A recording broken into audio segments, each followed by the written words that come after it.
ჩემი აზრით აქამდეც უნდა ყოფილიყო მსგავსი ტიპის რეგულაცია, იმიტომ რომ განსაზღვრული ადგილები თუ იქნება, ეს კომფორტული იქნება ძაღლების პატრონებისთვისაც და იმ ადამიანებისთვისაც, რომლებიც თქვათ რაიმე ციხეს დისკომფორტს განიცდიან ამ დროს. მაგალითად, თუ მე დიღმის მასივში ვცხოვრობ და უნდა მოვიყვანო ვერის ბაღში და ხო, აი, ადგილები უნდა იყოს სწორად განსაზღვრული, მე რეგულაციების დროს კარგად უნდა მიუთითონ ადგილები, რომელიც მისაღებია. მოკლედ რა, ჩემი აზრით არ არის იმდენად გამართლებული, არ ვარ ამ სფეროში ჩახედული და ვერ ვიტყვი, ხა ვერ შევაფასებ, მაგრამ ეს უნდა გადაწყვიტოს ალბათ ცხოველთა დაცვის ორგანიზაციამ, ან რაღაც გავსმა რა.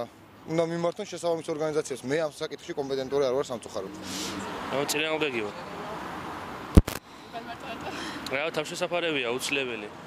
დახოცვა არახუმანურია ძალიან. თავი წინააღმდეგი. მაგრამ რაც თბილისში დღეს ხდება, ეს მიუღებელია. იმიტომ რომ თითქმის ყველა ქუჩაზე ძაღლების ჯოგი დადის. და მით უმეტეს აწირო დაცხება ზაფხულის პერიოდში ზოგი მუნიანი, ზოგი ბღერიანი, ზოგი 1000 დაავადებიანი ცხოველი დადის ჩვეულებრივად. ეს თირამი არ შეიძლება, რაც არ უნდა ძაღლი თქვათ სოფეთ იყოს დაავადებული ან მსგავსი რაღაც. ევთანაზია ძალიან ცუდი რამეა ჩემი აზრით. არ შეიძლება უბრალოდ ის რომ ის ძაღლია, ამის გამო მისი მოკვდინება, ვარასწორად მიმაჩნია. რაიმე სხვა ხერხი უნდა გამოვინახოს. მე თუ მკითხავს რომ ძაღლები არ უნდა დაყავდეთ გარეთ, იმიტომ რომ აბინძურებენ. და ის საშინელი სუნი უდის მე.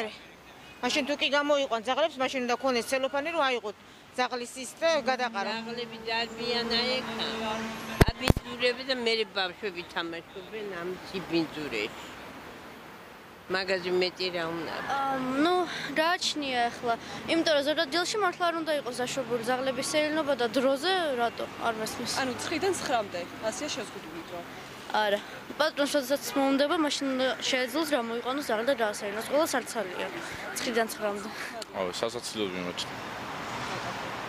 ავიც გამეყიმა ეხლა თქვენ შეიძლება არ დამეთყო, მაგრამ გამეყიმა.